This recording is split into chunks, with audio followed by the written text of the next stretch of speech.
Okay, it's been a while since I did a driving home review, but tonight's film kind of necessitates it, and I'm the passenger, so it's not in a cradle, so I apologise if it's as bouncy as fleck.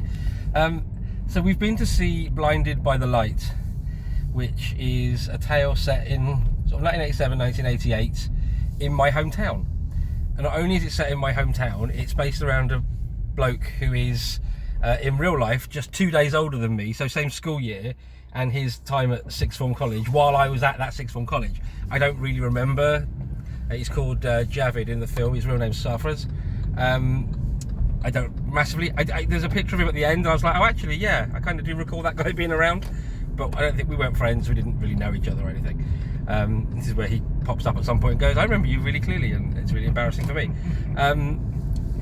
But yeah, it's a really cool little feel-good film. But the weird thing is it is kind of looking at, you know, for all intents and purposes, I was in the background throughout that entire film in my real life.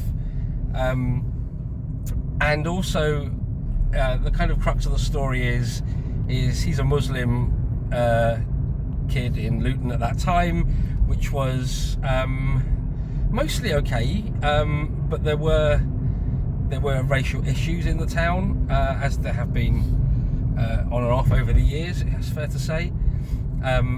You know, I remember some of the stuff. The funny thing is there's a bit where it's the very infamous, oh no, there's no storm coming, from the autumn of 1987, which was actually my sister's birthday, which is why I remember it really clearly. And there's a whole scene based around that, and I just said to Paul, I remember that day really, really well, because I was at sixth form that day, and I had maths with Mrs. Marshall in one of the Terrapin huts, and the hut was rocking. And not for that reason. No, not for that reason. And I remember me and oh god, we called her Shona. That wasn't actually her name. Blonde girl. I can't think of it. And saying, Miss, are we safe? Should we go? And she was like, no, it's fine, it's fine. And then about halfway through the lesson, she went, I think we should go to the main building. And we actually did have to leave the classroom, because the classroom we were in was just like a Terrapin hut, and it was rocking backwards and forwards. Anyway, so yeah, so having sort of real moments of your life, like, and it probably, God, this is really dark, probably be in your life, not just, oh, I remember those events happening in the world, but as in, yeah, I was kind of in that place on that day. Was kind of surreal, but it's a really, really cool feel-good film about how he finds himself and finds his place between being a young person in Luton in the 80s and his religion and his parents' culture, through the music of Bruce Springsteen.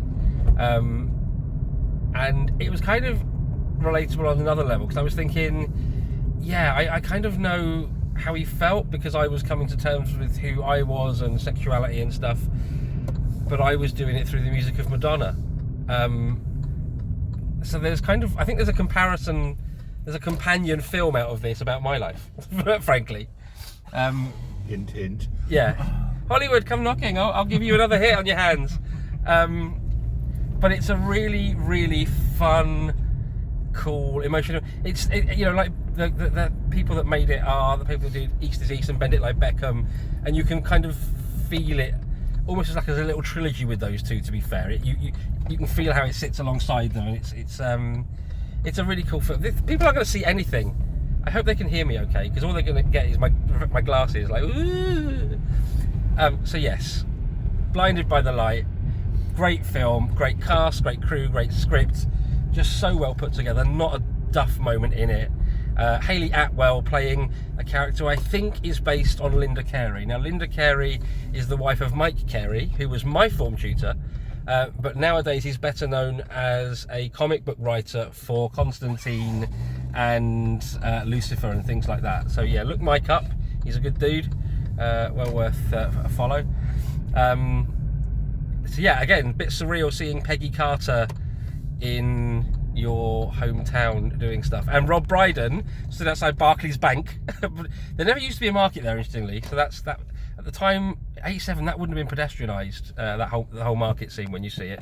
That's, yeah, so say bang outside Barclays Bank, and what was always Debenhams back then, guessing it's not Debenhams anymore because haven't they gone under.